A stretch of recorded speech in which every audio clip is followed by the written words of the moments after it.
जय श्री कृष्ण। दोस्तों प्रत्येक मनुष्य के अपने कर्मों का फल अवश्य ही भोगना पड़ता है और मृत्यु से पहले जो जैसा कर्म करता है उन्हें उसी के कर्मों के अनुसार मृत्यु के बाद उसको जन्म मिलता है। किसी को कुत्ते का जन्म मिलता है तो किसी का भेड़ बकरी का जन्म मिलता है। हिंदू धार्मिक ग्रंथों के अनुसार इस धरती पर रहने वाले सारे मनुष्य को मृत्यु के बाद उसके कर्म के अनुसार अलग अलग योनि में जन्म मिलता है और उसे अपने पापों का फल भोगना पड़ता है। कुछ धार्मिक ग्रंथों में यह भी कहा गया है कि जो मनुष्य अपने जीवन में बहुत अधिक पाप करते हैं उन्हें एक ऐसी योनि में जन्म मिलता है जिसमें वे अपना दर्द किसी दूसरे से नहीं बता सकते हैं और न ही किसी के साथ अपना दुख बांट सकते हैं। दोस्तों आज के वीडियो में हम आपको बताएंगे कि वो कौन सा कार्य है जो मनुष्य के अपने जीवन में नहीं करना चाहिए, नहीं तो उसे कुत्ते का जन्म मिलता है और पूरा जीवन इधर उधर भटकना पड़ता है।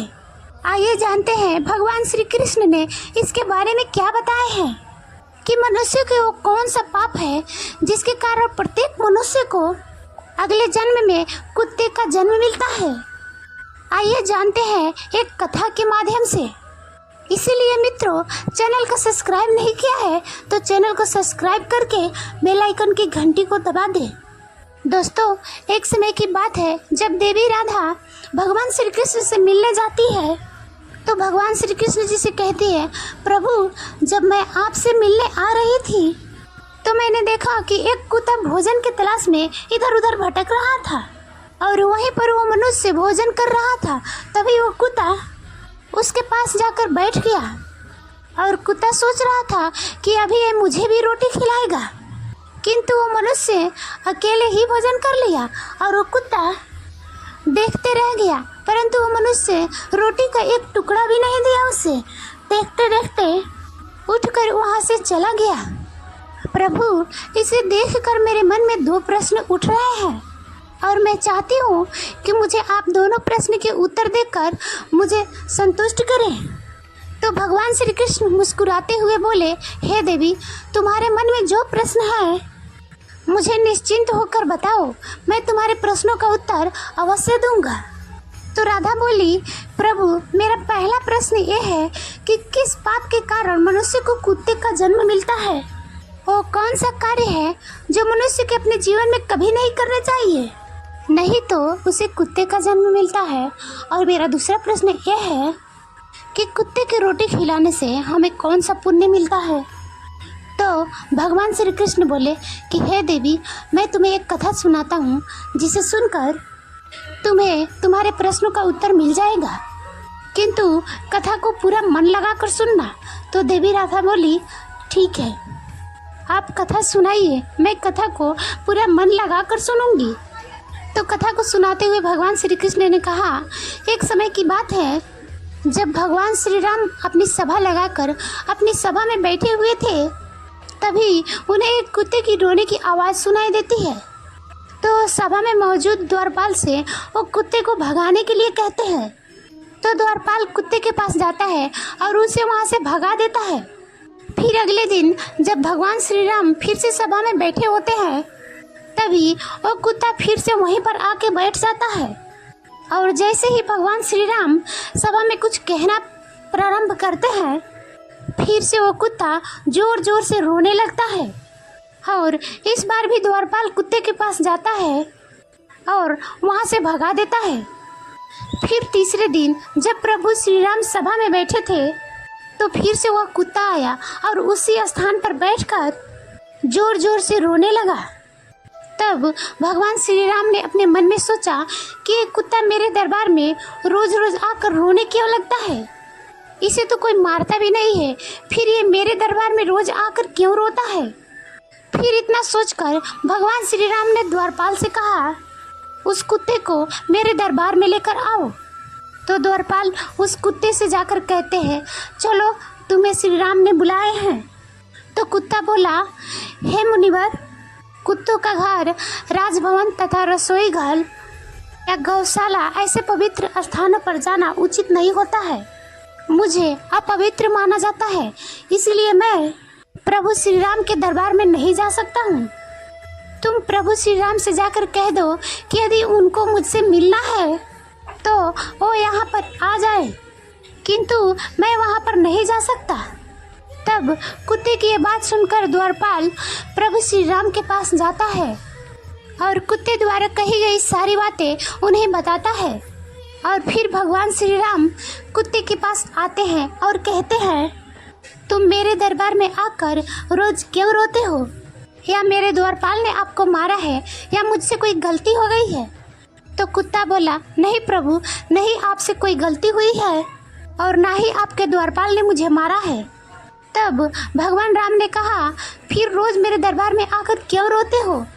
तो कुत्ता बोला, प्रभु, एक सन्यासी ने मुझे पत्थर से मारा है, जिसके कारण मेरा एक पैर टूट गया है और अब मुझसे सही से चला भी नहीं जाता है और मुझे बहुत पीड़ा भी हो रही है। इसीलिए प्रभु, मैं आपके दरबार में आकर रोता हूँ।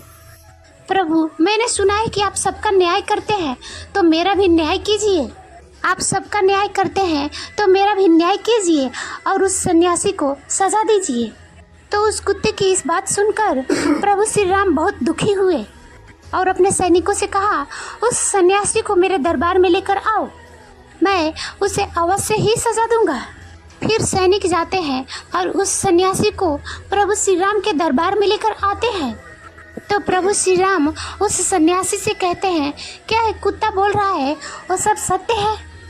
तुमने कुत्ते को पत्थर से मारा है, जिससे इस कुत्ते की पैर में बहुत चोट आई है और इस कुत्ते को अब बहुत अधिक पीड़ा हो रही है और यह ठीक से चल भी नहीं पा रहा है। इसने क्या अपराध कर दिया था जो तुमने इतनी बड़ी सजा दी है कि इसका पैर ही तोड़ दिया है?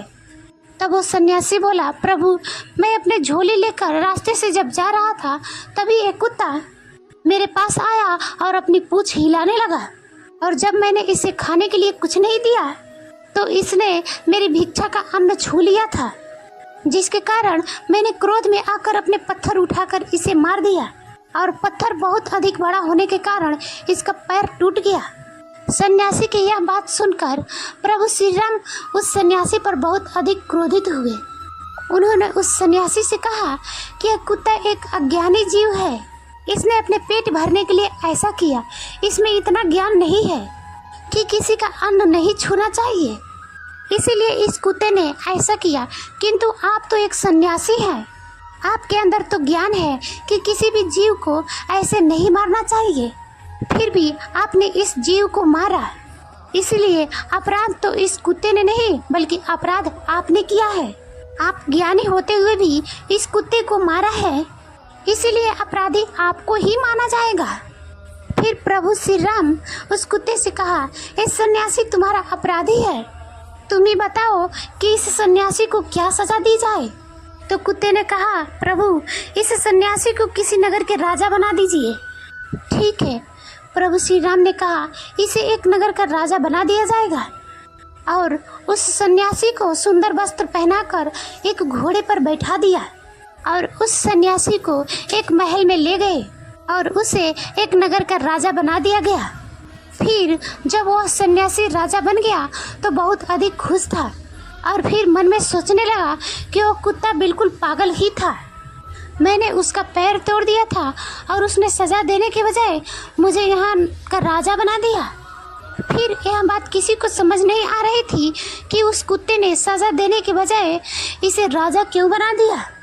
तो कुछ लोग इसी प्रश्न के उत्तर जानने के लिए प्रभु श्री राम के पास गए और प्रभु श्री राम से पूछने लगे, प्रभु, इस कुत्ते ने सजा देने के बजाय इस सन्यासी को महल को राजा क्यों बनाया, जबकि उस सन्यासी ने तो कुत्ते का पैर तोड़ दिया था।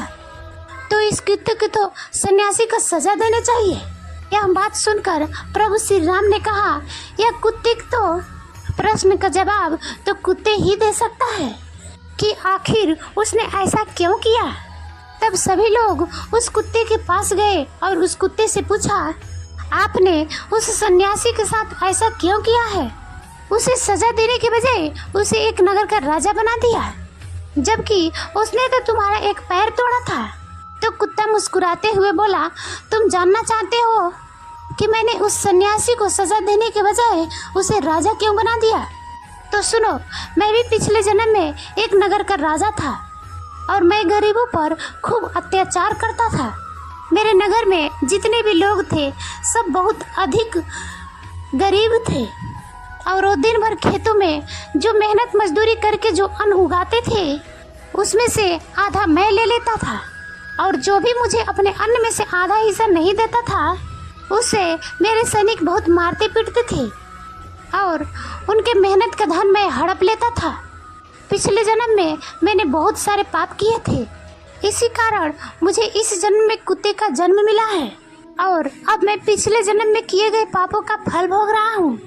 और मैंने उस सन्यासी को इसीलिए राजा बनाया है क्योंकि उसे भी अगले जन्म में कुत्ते का ही जन्म मिले और तब उसे पता चलेगा कि कुत्ते का जीवन कैसा होता है और अपना पेट पालने के लिए क्या क्या करना पड़ता है और एक एक अन्न के लिए कितना तरसना पड़ता है और कितने लोगों से मार खानी पड़ती है। फिर इस तरह उस कुत्ते की यह बात सुनकर सभी को समझ में आ गया था कि उस कुत्ते ने उस सन्यासी को राजा क्यों बनाया है। दोस्तों, फिर कथा को आगे बढ़ाते हुए भगवान श्री कृष्ण देवी राधा से कहते हैं, अब मैं तुम्हारे दोनों प्रश्न के उत्तर देता हूँ। तुम्हारा पहला प्रश्न है, वो कौन सा कार्य है जिसको मनुष्य के अपने जीवन में नहीं करना चाहिए, नहीं तो उसे कुत्ते का जन्म मिलता है। तो समझ लो, जो मनुष्य उस राजा की तरह अपने जीवन में बहुत अधिक पाप करते हैं उन्हें कुत्ते का जन्म मिलता है। और तुम्हारा दूसरा प्रश्न था कि कुत्ते की रोटी खिलाने से हमें कौन सा पुण्य मिलता है। तो समझ लो, जो मनुष्य कुत्ते को भोजन कराता है उसे अपने जीवन में किए गए पापों को उसे मुक्ति मिलती है तथा उसके जीवन में अनजाने में किए गए पाप नष्ट हो जाते हैं। इसीलिए प्रत्येक मनुष्य को कुत्ते तथा भिखारी को रोटी खिलाना चाहिए। फिर देवी राधा कहती हैं, प्रभु, पृथ्वी लोक पर कुछ मनुष्य ऐसे भी हैं जो द्वार पर आए कुत्ते को मारकर भगा देते हैं और कभी भी कुत्ते तथा गाय को रोटी नहीं खिलाते हैं, परंतु वो लोग पूजा पाठ बहुत अधिक करते हैं। तो क्या प्रभु ऐसे लोगों को पूजा ईश्वर स्वीकार करते हैं? तो भगवान श्री कृष्ण मुस्कुराते हुए बोले, ये वही लोग हैं जो गंगा जी में पाप धुलने के लिए जाते हैं और वहाँ से आते ही फिर से पाप करना शुरू कर देते हैं। तो देवी राधा कहती हैं, प्रभु, क्या गंगा जी में स्नान करने से पाप नहीं धुलते हैं? तो भगवान श्री कृष्ण बोले, गंगा जी में वही पाप धुलते हैं जो अनजाने में हो जाते हैं। जानबूझकर किए गए पाप गंगा जी में नहीं धुलते हैं। गंगा जी में स्नान करने से वही मनुष्य पवित्र होता है जिसका मन साफ हो और मन में कोई छल ना हो तथा मन में गंदे विचार ना हो। जो व्यक्ति छल कपट करते हैं और दूसरों की बहन बेटियों पर बुरी नजर रखते हैं उनका गंगा में नहाने से कुछ नहीं होता है। अंत में ऐसे लोगों का सर्वनाश होता है और प्रत्येक मनुष्य के अपने कर्मों का फल अवश्य ही मिलता है।